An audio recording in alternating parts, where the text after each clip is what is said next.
You are mid-sentence, mid-thoughts, and mid-brilliance. And then, all of a sudden, someone interrupts you. It feels rude. It feels frustrating. But what is just not about manners? What if interruption tells us something more that we don't know about gender, about power, or human connection? Let's talk about it. At its core, an interruption happens when one speaker starts talking before the other has finished their turn. But in real life, it's rarely that clean. Overlap, back channels, laughter, and interjections. We do these all the time. Researchers Zimmerman and West coined a strict definition in 1975 while analyzing real conversation. In mixed gender discussion, they found men interrupted women far more often and concluded that interruptions are linked to dominance in conversation. But later studies added layers of complexity. So, why do people interrupt? Why do we interrupt? According to linguist Julia Goldberg, there are three major types. The first one is intrusive interruptions. It is where you change the subject or assert control. The second one is cooperative interruptions, where you jump in to agree, affirm, or help the speaker along. The third and final one is neutral or unintentional ones, often caused by things like timing, delay, or lag, especially on video calls like Discord calls, Google Meet, or Zoom. Interrupting can also come from excitement. You're so engaged, you just can't wait to respond. But here's the twist. Sometimes we interrupt to support someone, to say, yes, I get you. And how we interpret these moments depends a lot on who we are. The gender angle is one of the most discussed and disputed parts of this topic. In their 1975 study, Zimmerman and West found that in 31 conversations, men interrupted women 46 times. Women interrupted men only twice. Do the people feel that way?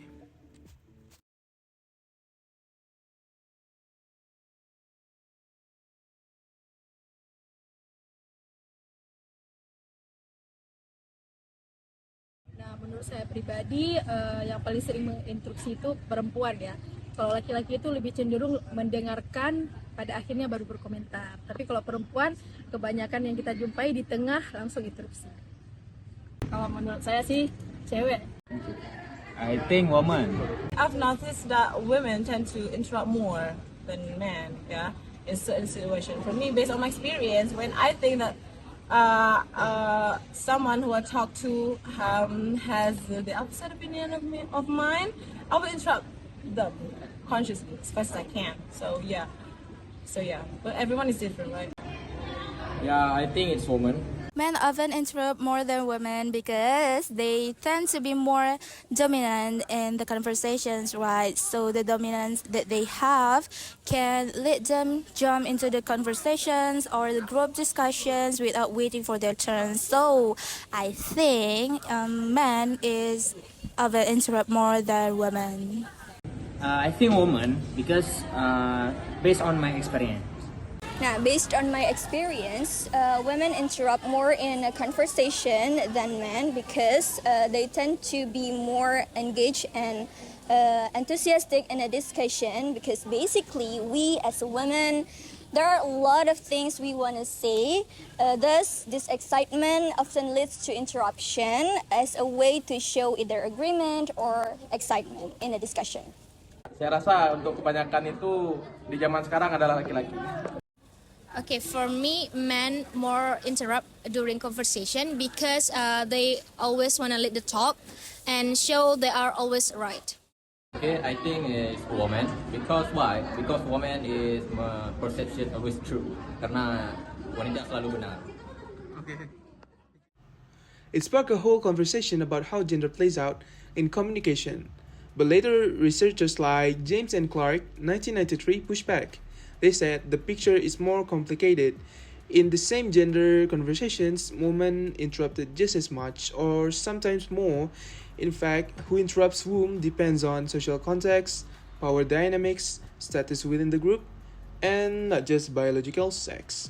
Still, the perception lingers because we tend to notice interruptions when they challenge our expectations or when they feel disrespectful.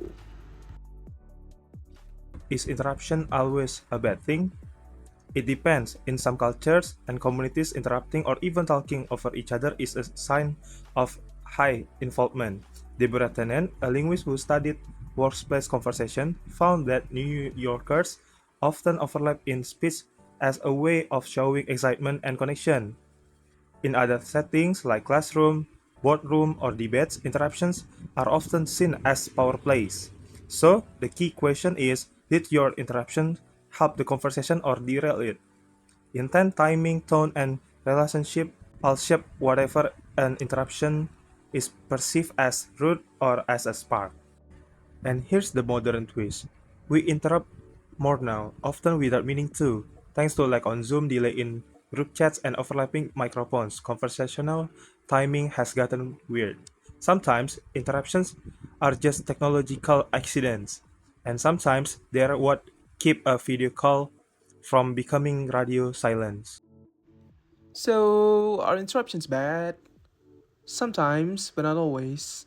They can reflect power, yes, but also interest, support, or just bad timing. The real key? Pay attention to how your interruption feels to the other person. Did it cut them off or invite them in? The best conversation happens when we listen as much as we speak. Or, as communication scholars put it, turn taking is a social skill. And sometimes the most powerful things you can do is let someone finish their thoughts.